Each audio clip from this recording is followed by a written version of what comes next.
E nesse instante, irmãos, voltar já a nossa atenção para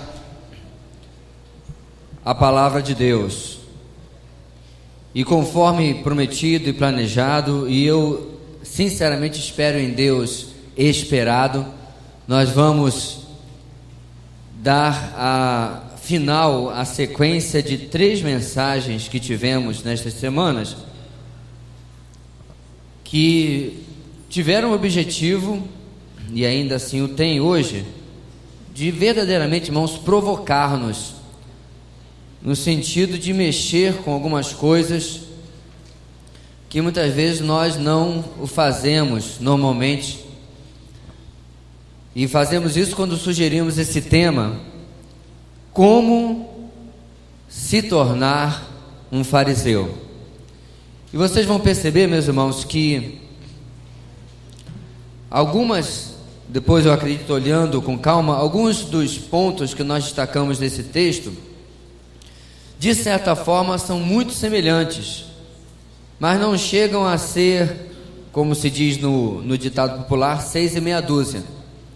São semelhantes porém eu acredito que complementares em nos mostrar, meus irmãos, quão errônea era a vida, quão errado era o procedimento dos fariseus, que com a sua postura acabavam trazendo para o povo em geral um exemplo que de maneira nenhuma deveria ser seguido, é claro, e que muito pelo contrário envergonhava o nome do Deus de Israel.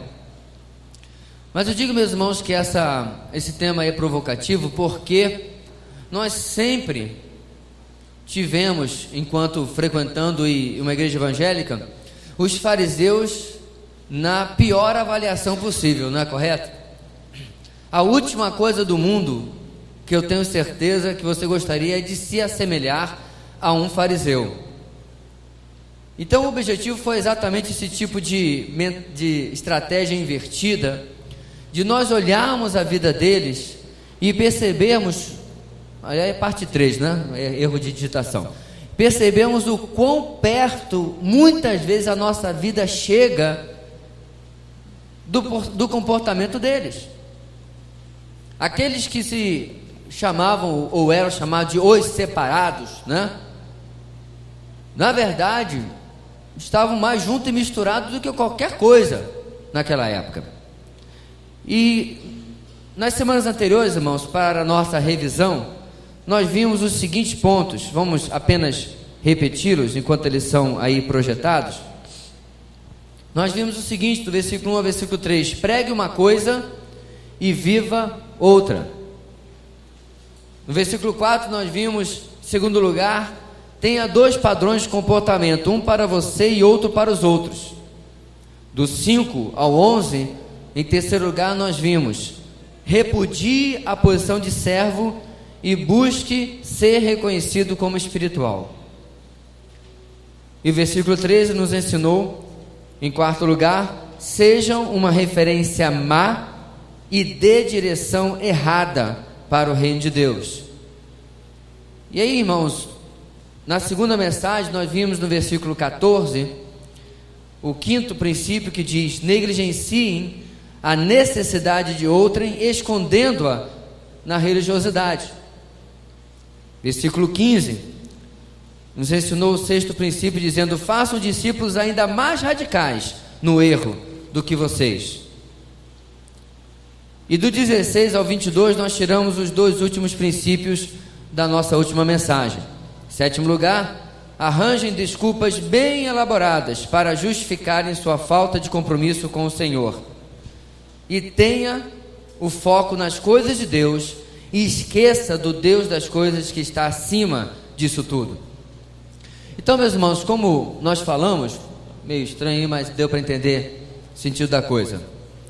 Como nós falamos, meus irmãos, nós queremos continuar e vamos ver mais 4 últimas lições, 4 últimos princípios na vida dos fariseus, para que nós possamos, irmãos, olhar a nossa vida, comparar a nossa vida e, é claro, buscar em Deus estarmos o mais longe possível desse comportamento. Amém, meus irmãos? Eu espero que este seja o seu propósito nessas semanas. Examinar a sua vida, colocar a sua vida debaixo do microscópio de Deus e assim poder pedir de Deus transformação aonde quer que eu e você necessitemos. O texto nosso continua no versículo 23, aonde Jesus continua o texto do capítulo 23 com mais um dos seus 7 ais que ele fala para os fariseus e escribas. Diz assim: ai de vocês, mestres da lei e fariseus hipócritas, vocês dão o dízimo da hortelã, do endro e do cominho, mas têm negligenciado os preceitos mais importantes da lei: a justiça, a misericórdia e a fidelidade. Vocês devem praticar estas coisas sem omitir aquelas. Guias cegos, vocês coam um mosquito e engolem um camelo. Meus irmãos, no texto que nós temos à nossa frente, além, é claro, da hipérbole, da figura de exagero do versículo 24, Jesus usa o próprio Antigo Testamento contra aqueles que se definiam como defensores do Antigo Testamento. Eu me refiro ao texto de Miqueias, capítulo 6, versículo 8, que eu acredito que veio à mente dos fariseus enquanto Jesus falava com eles. Naquele tempo, meus irmãos, a religiosidade era algo, religiosidade externa e aparente, algo também que acontecia no povo de Deus.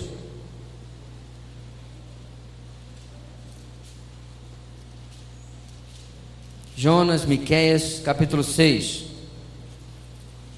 E no versículo 8, Miqueias chama a atenção do povo, depois de jogar diante dele a inutilidade da sua religiosidade. Ele diz o seguinte: ele mostrou a você, ó homem, o que é bom e o que o Senhor exige. 2 pontos: pratique a justiça, ame a fidelidade e ande humildemente com o teu Deus. Perceba, querido, que é muito semelhante ao que está no versículo 23, em que Jesus evoca a justiça, a misericórdia e a fidelidade. Há uma pequena diferença de termos, mas na essência o que Jesus está chamando a atenção deles é a necessidade deles olharem áreas de suas vidas mais importantes do que outras e que eles negligenciavam.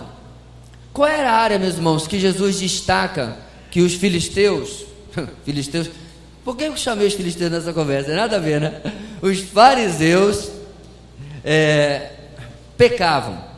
Jesus exemplifica, meus irmãos, o hábito externo e extremamente observável pelos outros de dizimar.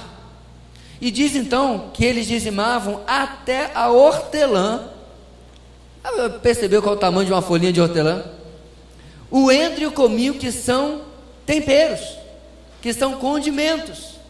Ou seja, eles se apegavam a coisas mínimas e sem importância, não que o dízimo fosse sem importância, mas ao ponto em que eles levavam, e negligenciavam coisas muito maiores. Por isso a hipérbole: coam um mosquito e engolem o camelo. Quando se colocava, meus irmãos, qualquer coisa para fermentar, em especial as uvas, ora, é óbvio que isso era feito a céu aberto, e mosquitos, pequenos insetos, né, poderiam cair na fermentação, e depois precisava ser coado, porque ninguém queria tomar o vinho cheio de bicho, né? Então era um hábito simples, e assim era feito. E Jesus toma isso para mostrar: passa o tão pequeno e sem importância, e o mais importante vocês engolem. Havia 2 princípios, meus irmãos, e eu optei pelo seguinte, no nosso ponto número 9, preste atenção: cultivem, quer ser fariseu? cultivem a obediência nas áreas que forem mais fáceis a você. Aquilo que já passou, aquilo que é óbvio, aquilo que você não tem dificuldade. Essa ilustração, meus irmãos, é aquela velha que eu venho falando aqui na igreja, que existe na sua vida 2 cômodos. Um se chama a sala dos troféus. É aquele lugar que você varre todo dia, passa pano todo dia, encera todo dia, tira pó todo dia e compra, eu não lembro mais o nome não, meu irmão que é baterista lembra direitinho, tem um líquido que você usa para polir prata e também, né, pratos de bateria, esqueci o nome dele, e você compra litros e litros e litros desse líquido para polir os seus troféus. Porém, na sua vida tem um outro cômodo, e esse é o quarto da tranqueira. Esse é aquele quarto da bagunça. Esse é aquele quarto onde tem todas aquelas coisas das quais você não se orgulha. E meus irmãos, eu sei exatamente o que estão nas prateleiras desse quarto na minha vida. São públicos e notórios para mim. Eu os conheço. Eles não são desconhecidos. Porém, eu preciso lutar contra uma atitude farisaica de sempre focar e valorizar aquela área aonde eu tenho sido vitorioso e é ainda pela graça de Deus. Porém, no caminho eu tenho negligenciado outras coisas. Enquanto Jesus diz, vocês deveriam fazer estas sem negligenciar aquelas. Então o que Jesus está dizendo, meus irmãos, que não era, e é claro que não é, de maneira nenhuma errado, que eles fossem dizimistas, em que eles obedecessem tudo aquilo que eles obedeciam. Porém, eles usavam isso como uma cobertura para tudo aquilo que eles negligenciavam. É como você passar perfume em cima de coisa fedida. Ao invés de tomar um banho, você passa perfume e vai seguindo a vida. Ou é como aquela pessoa, meus irmãos, que lava no seu corpo, não é isso? Aquilo que mais importa, dar uma lavada no rosto para tirar o brilho do suor, né? da gordura, né? Dá uma limpadinha, uma lavadinha embaixo dos braços e tal, mas não lava outras partes que não vão ser tão visíveis às pessoas. Se der uma esfregada assim no canto da batata da perna, sai uma caraca. Conhece caraca? Ou é só quando eu era pequeno que tinha lá no Rio de Janeiro? Caraca, né? Aquela sujeira que tá, porque o menino não está limpo direito. Quem toma banho assim é criança, né? Dá aquela lavada, 3 litros de shampoo, mas não esfregou nada, não limpou nada direito. Aí sai do banho, aí você dá aquela cheirada, você sente o cheiro do suor escondido por baixo daqueles litros de shampoo que foram usados. Aí você diz para o menino, volta para o banho. Mas eu já tomei.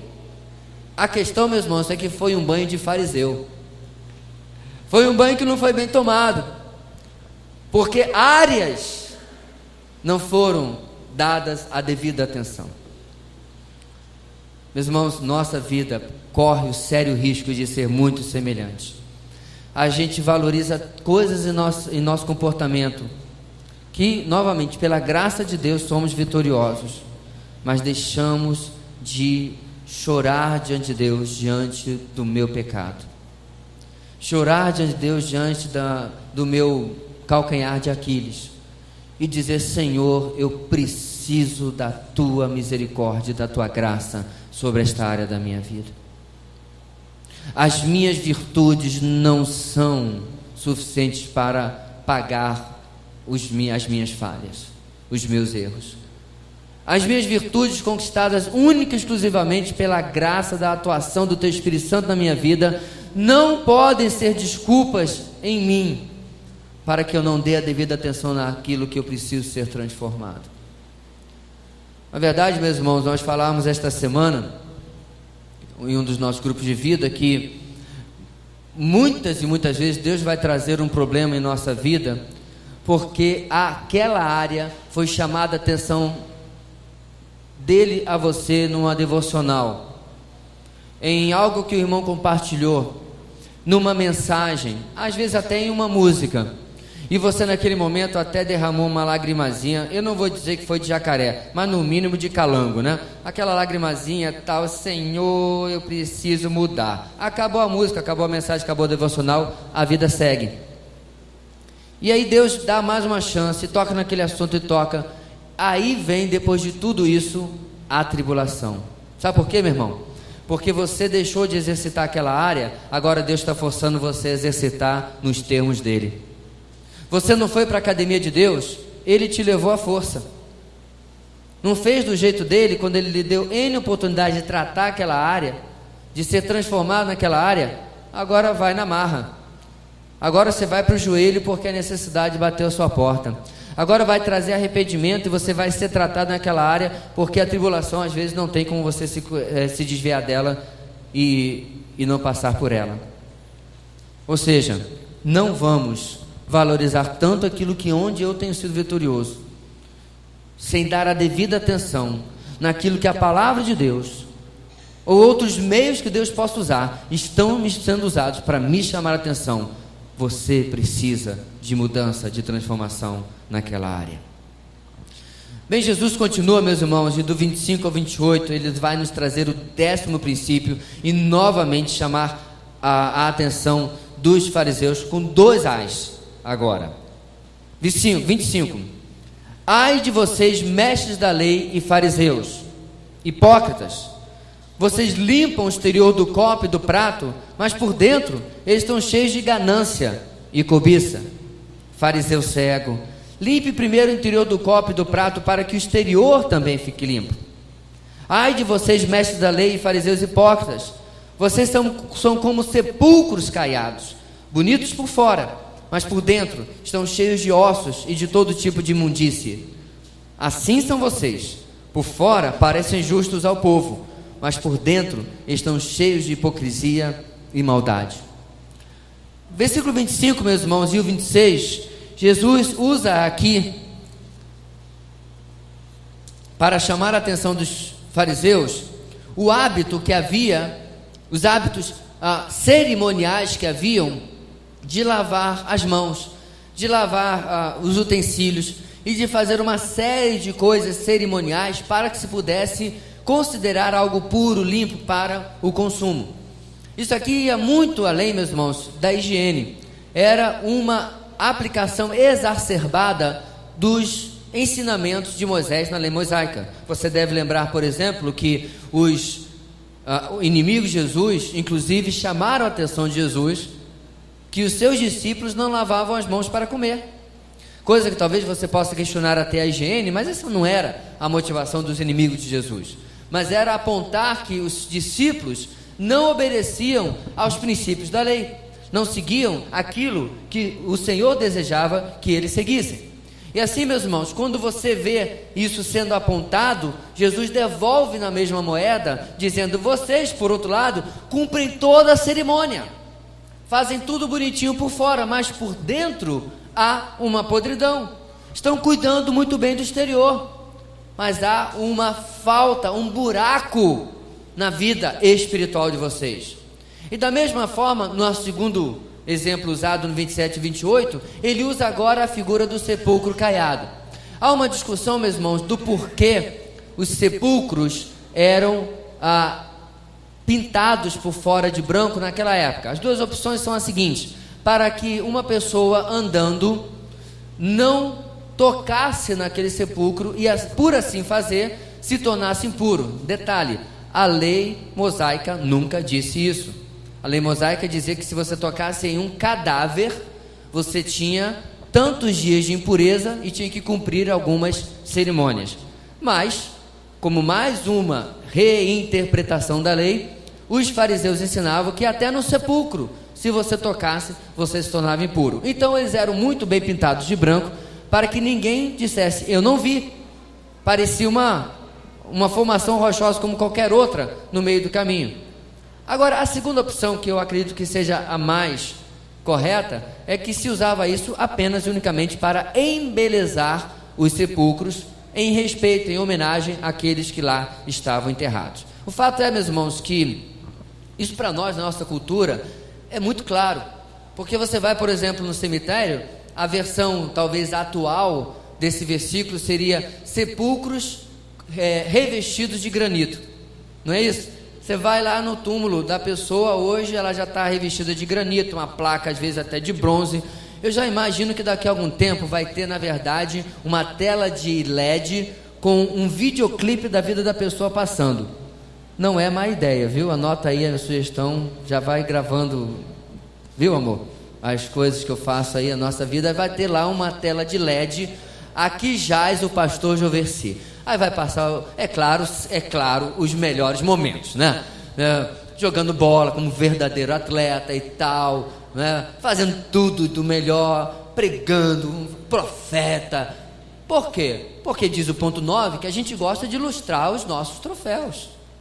Então seria um clipe bem farisaico, para mostrar tudo de melhor da pessoa.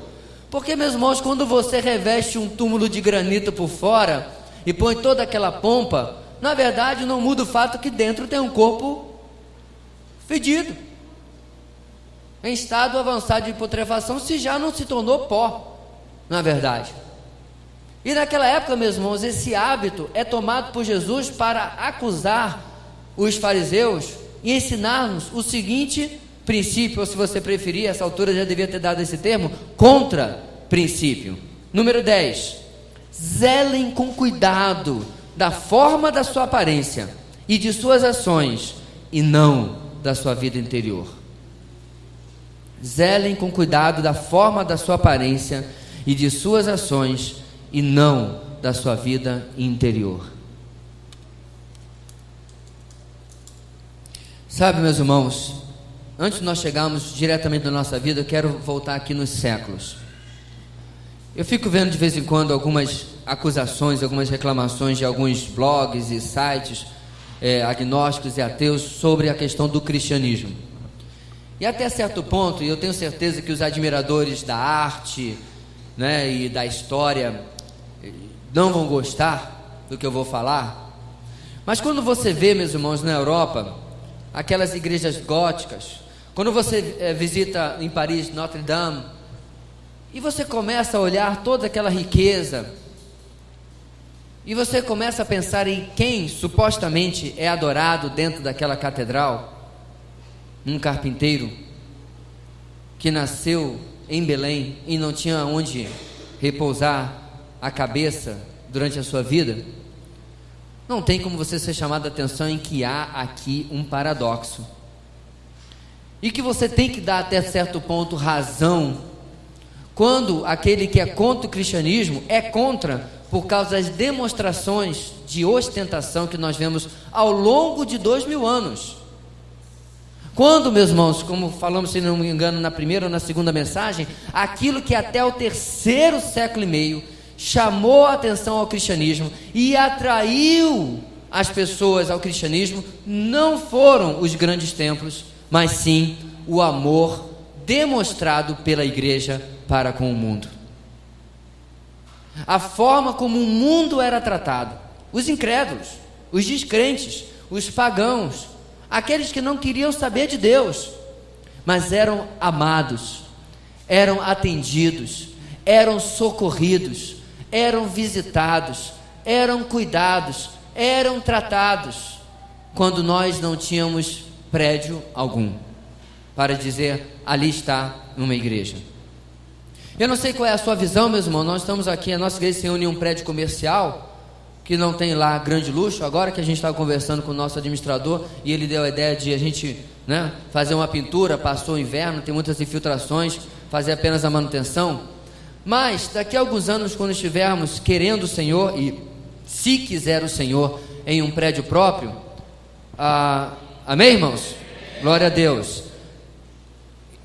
Se você colocar granito e tapete etrusco no orçamento, junto com o orçamento vai minha carta de resignação e de demissão.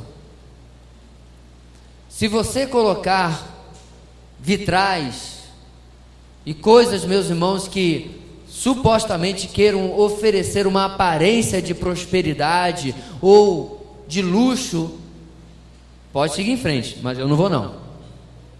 Porque esse pensamento eu tenho não é de hoje, mas na verdade desde a minha adolescência. Quando eu vejo, meus irmãos, que muitas vezes a aparência nas igrejas fala tanto e há pouco exame da vida da membresia. Em algumas das igrejas de nossa própria cidade, você vai na porta e são carros e mais carros importados. E as pessoas saem dali e vão para suas casas enormes e muito caras. Mas o ano de 2012 passa todinho e você não vê uma pessoa envolvida em um ministério. E você não vê aquela pessoa envolvida em ganhar vidas. E como disse Moody, essa semana eu falei sobre essa frase, né? Que entre o seu método de evangelismo e o meu, eu prefiro o meu, que pelo menos eu estou evangelizando. Eu gostava de Moody, tinha conversinha com ele não, ficava questionando o ministério dele, falava assim, entre o seu método de evangelismo, de ficar pensando, planejando e não fazer, e o meu, que estou evangelizando, eu prefiro o meu método. E meus irmãos, Moody era um daqueles que era extremamente inimigo da ostentação pública das igrejas batistas de sua época. E você percebe, meus irmãos, que nós temos que tomar um enorme cuidado quando isso começa a invadir não apenas a nossa vida comunitária, mas a nossa vida individual também, em que você olha e a pessoa aparentemente está bem, e aí, meu irmão, como é que está? Está tudo bem, mas não está. Eu fico pensando se a minha vida é tão ruim, que às vezes a gente chega no grupo de vida, né? Eu vejo o irmão, esse texto foi interessante e tal, não sei o que, e falta uma profundidade às vezes no compartilhar. Eu digo assim, rapaz, só eu tenho um problema então. Só eu estou nessa podridão aqui tentando vencer na vida cristã, com tantas lutas interiores. Por quê? Porque às vezes estamos zelando pela nossa aparência, estamos zelando pela forma das nossas ações de maneira tão milimétrica, mas a nossa vida interior está mal. Hoje, meus irmãos, nós falamos sobre a questão de como é a sua reação em relação ao pecado. E eu repeti algo que eu já falei algumas vezes. Se você, na sua vida, ou melhor, recentemente, não teve um momento de devocional, de busca da presença do Senhor, em que você se viu chorando na presença de Deus, pela podridão do seu pecado, pela constatação de quanto você tem falhado diante de Deus, eu suspeito que você ainda não entendeu o que seja pecado. Eu suspeito, meu querido, que você ainda não compreendeu o que Ele faz com o teu relacionamento com Deus e o que Ele faz ao coração de Deus, mais especificamente. Eu digo isso, meus irmãos, porque nós precisamos todo dia parar na presença de Deus e olhar para a nossa vida e fazer um exame, um autoexame, dizendo: Senhor, sonda-me, abre os meus olhos para enxergar aquilo que está errado na minha vida. Como o pastor Cirilo fala de maneira tão apropriada no seu livro, meus irmãos, o que a vida cristã não é uma vida arrependida, é uma vida em arrependimento. Isso aqui não é um pequeno jogo de verbos, ou de tempos verbais, melhor dizendo. Há uma profunda diferença em alguém que, lá em 1980, quando se converteu, e é o meu caso, ele entendeu o seu pecado, mesmo tendo apenas 10 anos, e se arrependeu, e confessou o seu pecado, e mais algumas vezinhas, quando foi no congresso, quando foi no encontro e tal, e a partir de alguns anos foi se tornando tão esperto, tão sábio, tão profundo das escrituras, que não tem mais nada para se arrepender. Na verdade, meus irmãos, o raciocínio é exatamente o oposto. Quanto mais sábio você for na palavra, quanto mais conhecedor da palavra, mais em arrependimento o seu coração estará. Porque você começará a perceber coisas que você não percebia antes e que vão levar o seu coração ao altar de Deus. Eu me lembro, meus irmãos, como foi a minha experiência quando eu encontrei o texto que está lá no primeiro, segundo, agora me foge o capítulo de Apocalipse. Tão simples o versículo, e diz: aquele que nos ama e com o seu sangue Eu estava lendo e eu parei naquele texto, meus irmãos, e aquele se transformou num momento, aquele famoso que eu costumo dizer, no jardim de Deus. E eu parei ali e fiquei olhando aquelas palavras, aquele que nos ama. Num livro que todo mundo fala que é tão misterioso, tão difícil, não há mistério nem dificuldade nenhuma em entender isso. Ele me ama. E com seu sangue me comprou. Eu não quero saber se João escreveu na primeira pessoa do plural. Mais importante para mim é a primeira pessoa do singular. Ele me ama. E aquele momento, meus irmãos, o amor de Deus e aquilo que eu sou começou a trazer à minha mente um monte de coisas, como por exemplo, por quê? Por quê? E esses são os momentos, meus irmãos, que você precisa valorizar ao extremo. É por isso que Jesus orienta você a orar em oculto, sabe? Longe do burburinho, longe da distração, onde você pode, se quiser, se jogar no chão e molhar o chão com as suas lágrimas, faça. Ninguém está ali observando, só o Senhor. Mas rasgue o seu coração, querido. Que inclusive foi o conselho no Antigo Testamento àqueles que rasgavam as suas vestes, já até como hipocrisia, para mostrar um arrependimento que não existia. Jesus e o Senhor no Antigo Testamento diz: não rasguem as suas vestes, rasgue o seu coração, porque o exterior vocês estão fazendo para todo mundo ver, mas agora eu quero, eu e você, olhar no seu coração e ver verdadeiro arrependimento. Talvez você esteja se perguntando o que é verdadeiro arrependimento, mas a Bíblia nos responde de maneira abundante, né? João Batista diz: produzam fruto digno de arrependimento.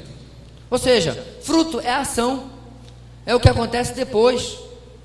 Se o seu arrependimento vem, meu querido, sobre algo que você fez com alguém, ofendeu, magoou, ora, depois desse tempo com Deus, sua próxima ação lógica é pedir perdão a esta pessoa.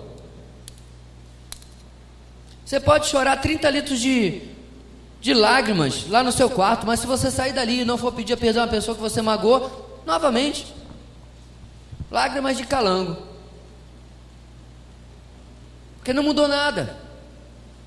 Então arrependimento, meus irmãos, um coração em arrependimento é aquele que diz: Senhor, eu preciso rapidamente restaurar aquilo que eu fiz com A, B ou C, fulano, beltrano ou ciclano, e completar o ciclo. Restabeleci-me com Deus, também o farei com aquela pessoa. Assim, não tem condição de nós sermos chamados de maneira nenhuma sepulcros caiados. Versículo 29, meus irmãos, até o 36, Jesus vai nos trazer o nosso penúltimo princípio ou contraprincípio dessa longa caminhada que nós fizemos juntos. Versículo 29, veja aí: ai de vocês, mestres da lei e fariseus hipócritas, vocês edificam os túmulos dos profetas e adornam os monumentos dos justos, e dizem: se tivéssemos vivido no tempo dos nossos antepassados, não teríamos tomado parte com eles no derramamento do sangue dos profetas.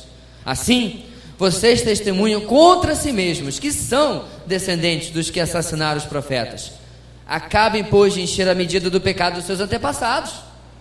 Serpentes, raça de víboras, como vocês escaparão da condenação ao inferno? Por isso, eu lhes estou enviando profetas, sábios e mestres.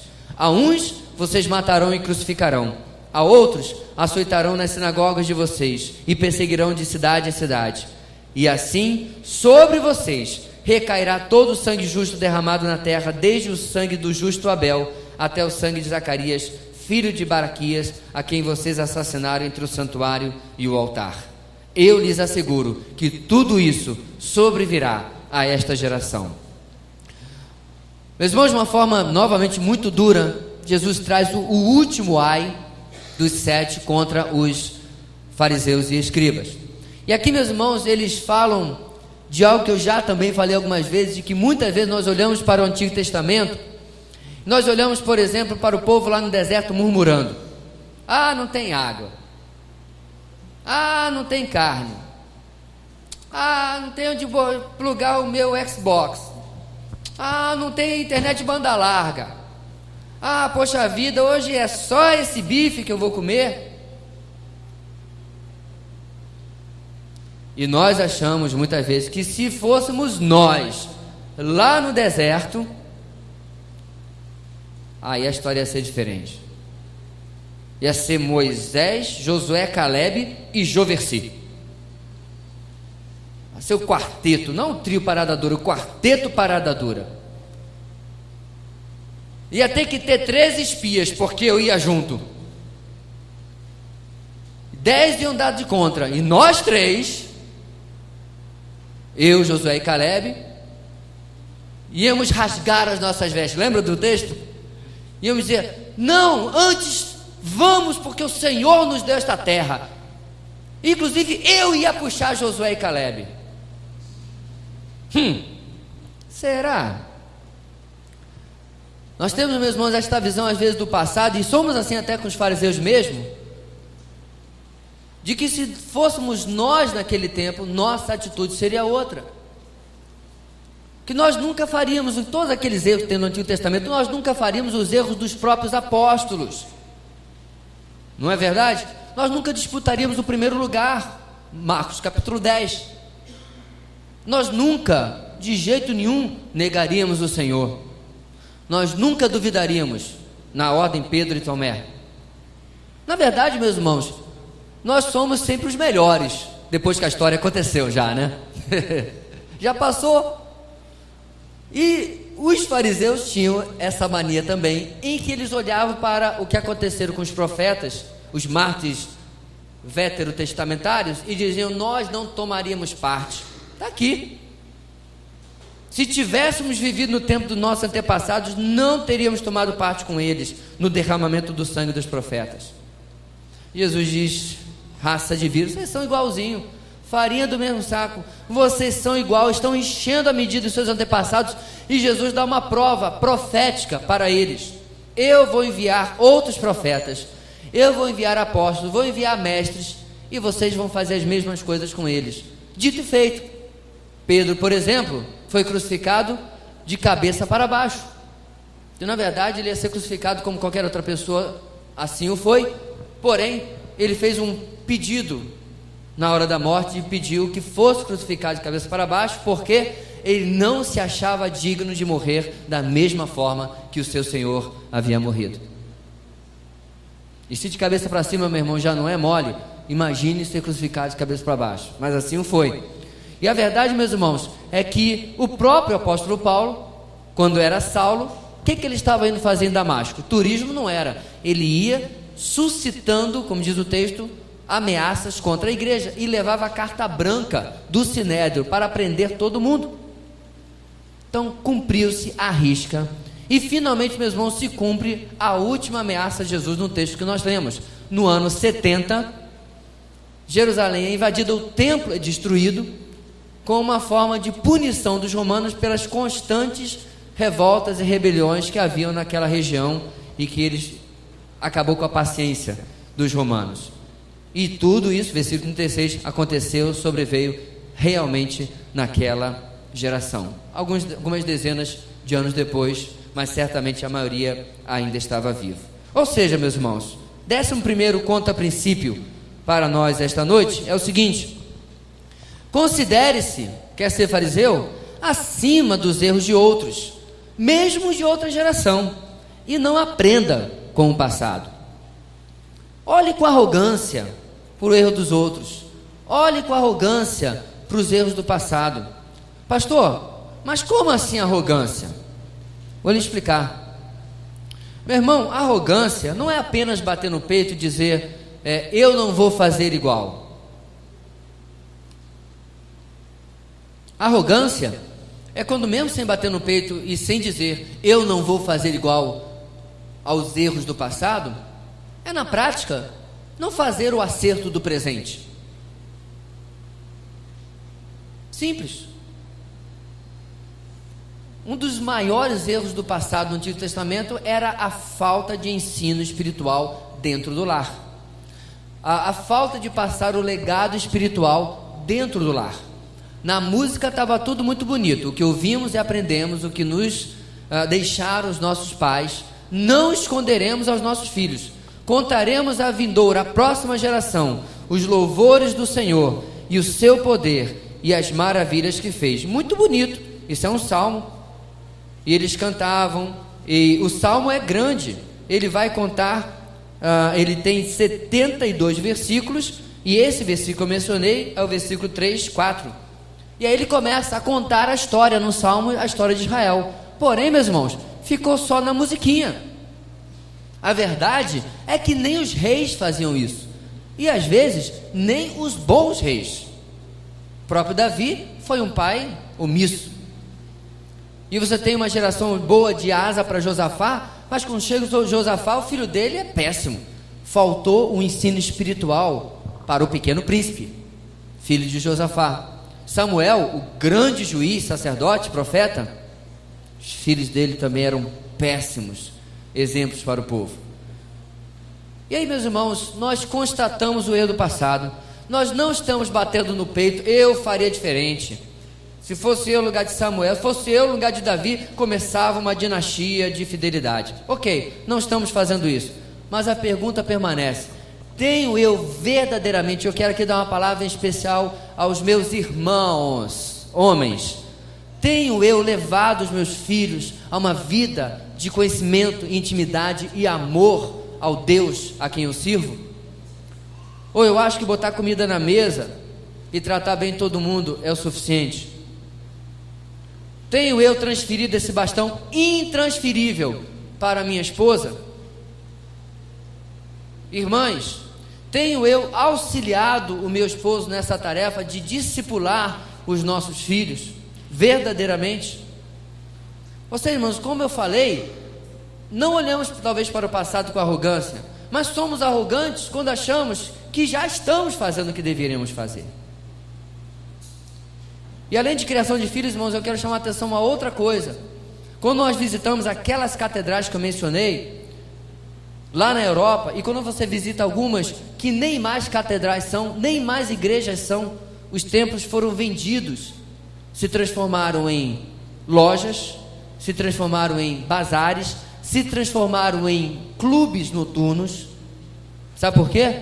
Porque não tinha mais ninguém para frequentá-las. E nós olhamos, meus irmãos, por cristianismo ou pós-cristianismo europeu, e será que nós como brasileiros dizemos, isso não vai acontecer conosco? Querido, o pós-cristianismo europeu, sabe com que ele começou? Com, na verdade, um binômio. Começou com duas coisas. A palavra começou a ser negligenciada e a teologia liberal tomou conta. A teologia liberal, entre algumas coisas, diz que nem toda escritura é inspirada. A Bíblia não é a palavra de Deus, a Bíblia contém a palavra de Deus. A diferença é enorme. Se você ainda não sabe, depois a gente conversa na escola bíblica dominical. A teologia liberal questiona em muitos pontos a própria veracidade da narrativa sobrenatural que está na Bíblia, dizendo que na verdade são figuras. Não, peraí. Não é que Jesus tenha realmente ressuscitado Lázaro. Não é que Jesus tenha realmente transformado água em vinho. Não, ele não andou sobre as águas. São figuras. As águas são as tribulações da vida. E aí começa uma nojeira de interpretação que eu não quero nem ofender os seus ouvidos com isso.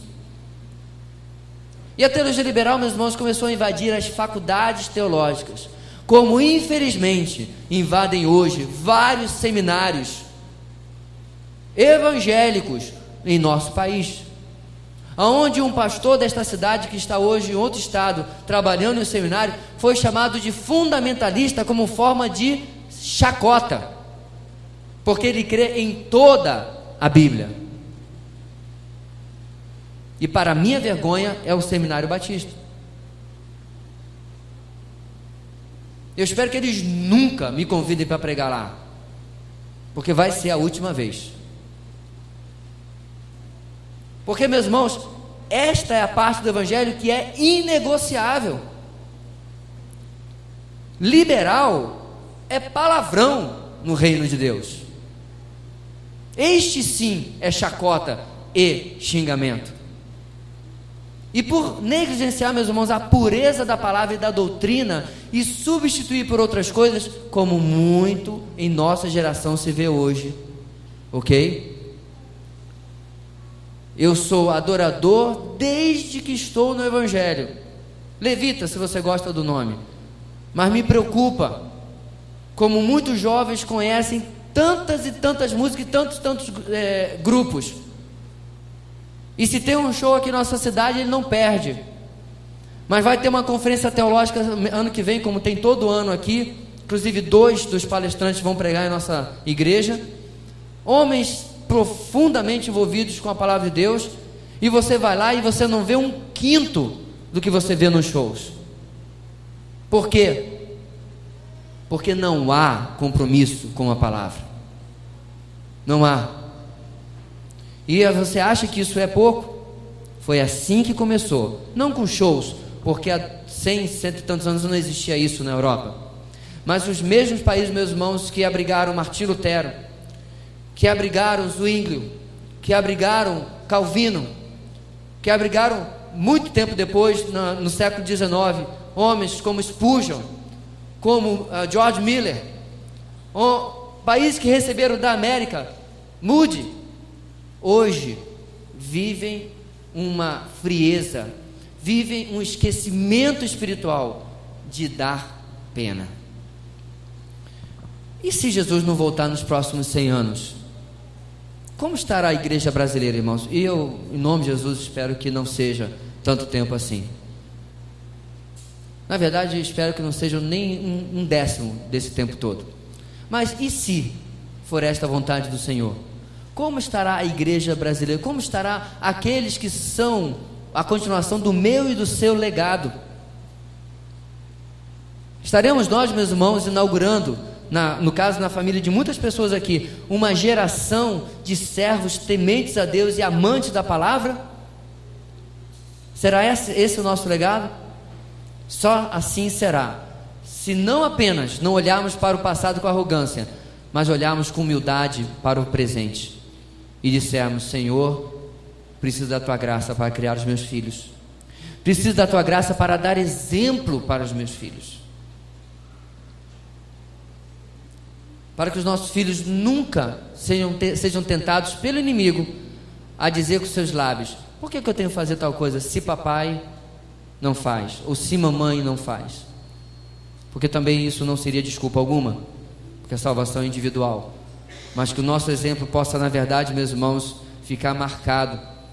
Que a gente possa ter o prazer, irmãos, de um dia saber que nossos filhos estão contando para os nossos netos aquilo que aprenderam de nós, aquilo que ouviram e viram em nós, assim como o Timóteo viu em Paulo, seu pai espiritual, e passava adiante para as próximas gerações. O texto nosso, meus irmãos, termina da seguinte forma, versículo 37. Jerusalém, Jerusalém, você que mata os profetas e apedreja os que lhes são enviados. Quantas vezes eu quis reunir os seus filhos como a galinha reúne os seus pintinhos debaixo das suas asas, mas vocês não quiseram. Eis que a casa de vocês ficará deserta, pois eu lhes digo que vocês não me verão mais, até que digam: bendito é o que vem em nome do Senhor. Baruch Rabá Bashem Adonai. Eu fico pensando, meus irmãos, como é que estava o coração de Jesus nessas últimas palavras. Na verdade, profundamente triste, esse é o meu pensamento.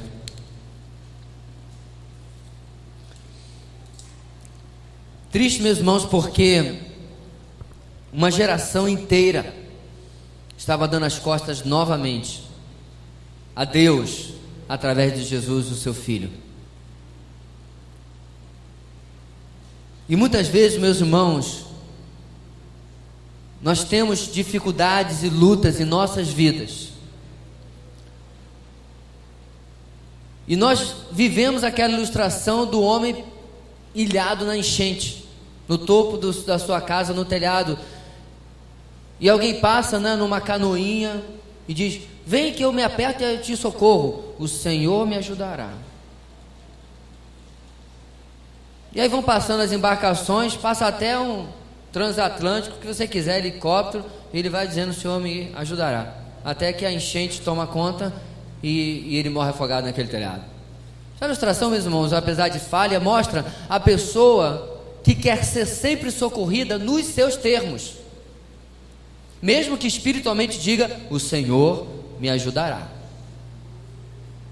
Na verdade ele está dizendo: o Senhor me ajudará quando Ele fizer o que eu quero, quando Ele me socorrer do jeito que eu quero ser socorrido.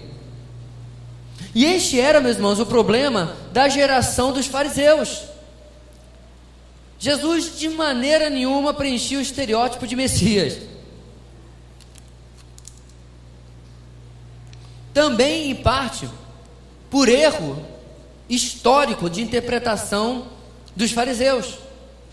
Alguns escritos rabínicos ensinavam que o Messias viria como um guerreiro e acabaria com a opressão e levaria novamente Israel a um tempo de prosperidade. Porém, também dizia que ele viria como um servo sofredor. Então, assim, meus irmãos, surgiram, na verdade, não um, mas na tradição dos estudiosos judaicos, 2 Messias.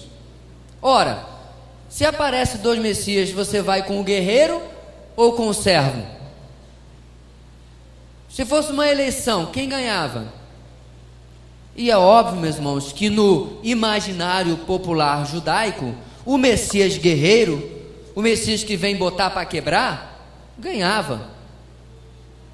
E quando Jesus se apresenta como o outro, quando na verdade o erro era de interpretação, Jesus é o mesmo, os dois.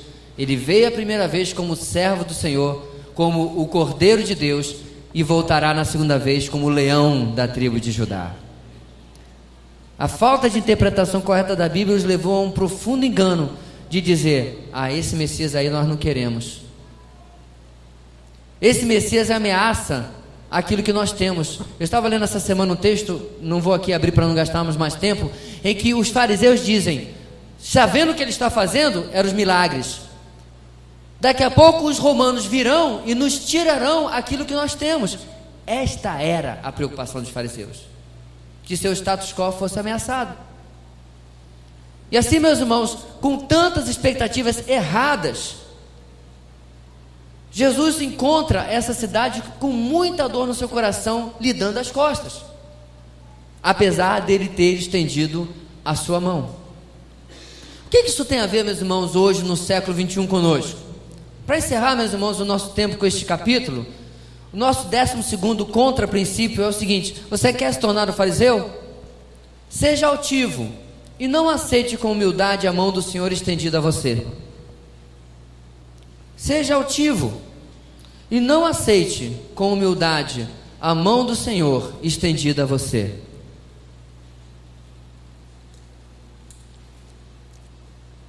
Muitas vezes, meus queridos, nós vamos passar por situações em nossas vidas em que a gente vai até orar: Senhor me ajuda, Senhor me socorre.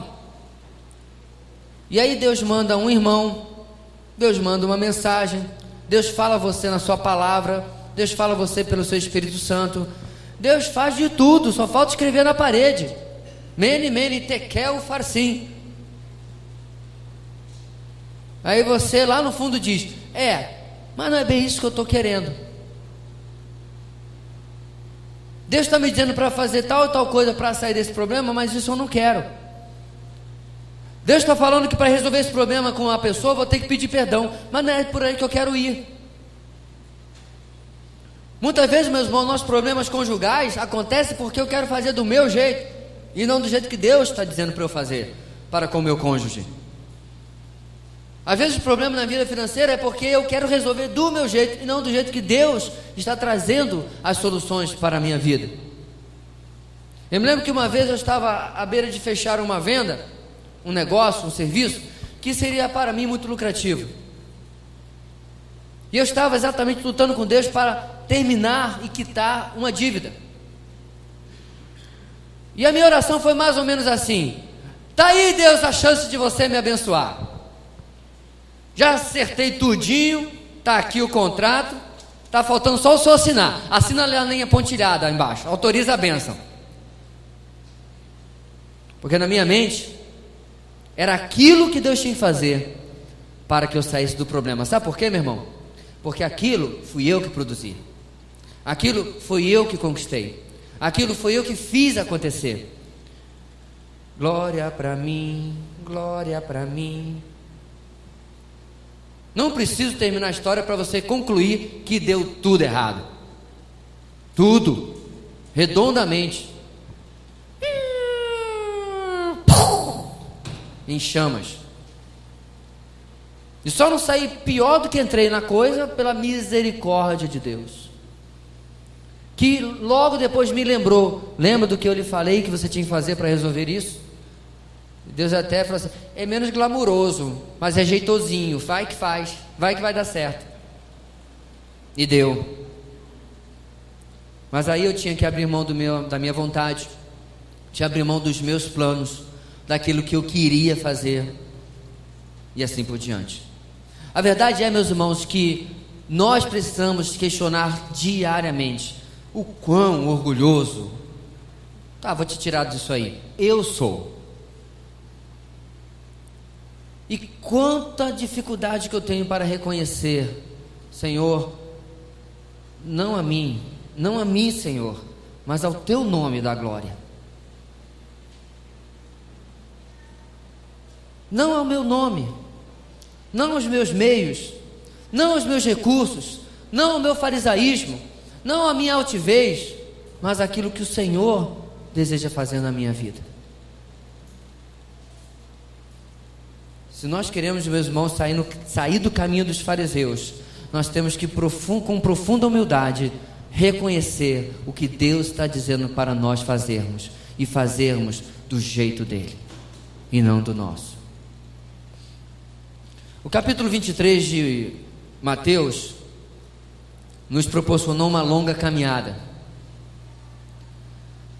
mas eu gostaria, em nome de Jesus, terminar perguntando a você o seguinte: como você estará daqui a uma semana? Daqui a um mês? Daqui a 6 meses? Eu espero que você tenha anotado, e se você esquecer, pelo menos está gravado. Mas a pergunta que eu tenho é: fará diferença na sua vida, nas suas decisões, aquilo que o Senhor tem nos falado nos últimos 3 domingos? Será que nós vamos olhar para a nossa vida, meus irmãos, e agora com mais recursos, reconhecer pequenos traços de farisaísmo, de hipocrisia, de um cristianismo de fachada, e começar a tomar pequenas decisões também, que nos afastem disso, e nos tragam para mais perto daquilo que o Senhor deseja de nós? É com esta oração que eu gostaria que nós terminássemos, não apenas esta mensagem, mas todas essas 3. Você poderia fechar seus olhos comigo, em nome de Jesus?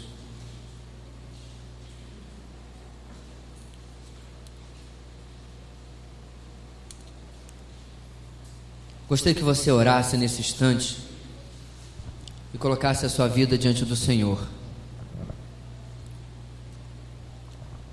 Você colocasse a sua vida, querido, no sentido de: Deus, examina a minha vida. Eu não quero, ó Deus, olhar para a tua palavra de maneira descompromissada. Eu não vim aqui esta noite para cumprir tabela,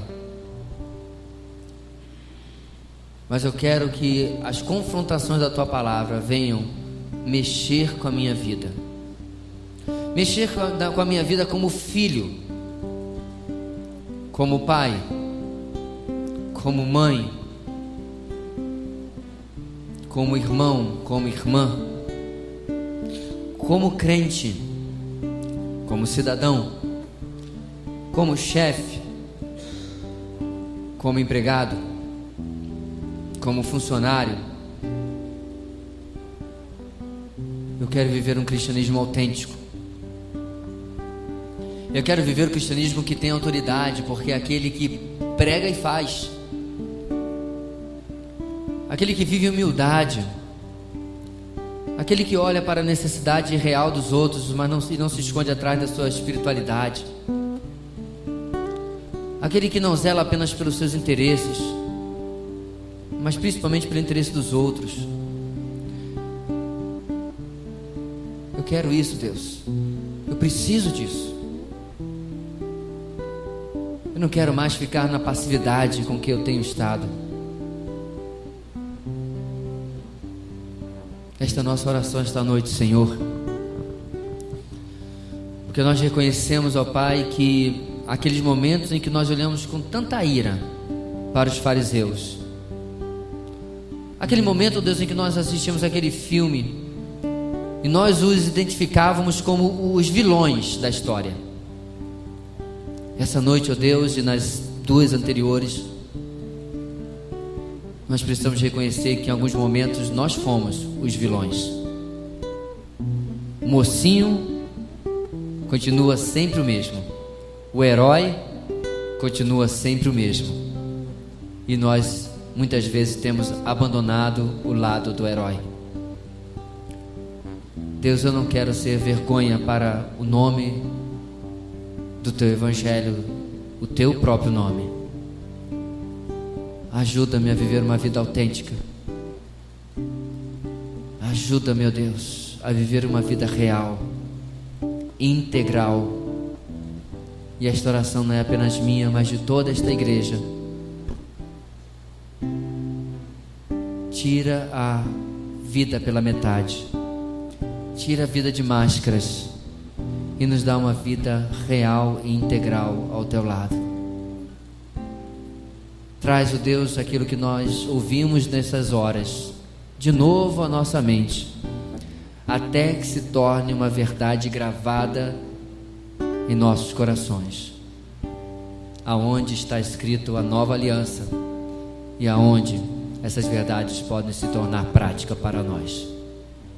Nós oramos no nome de Jesus, hoje e para todo sempre. Amém.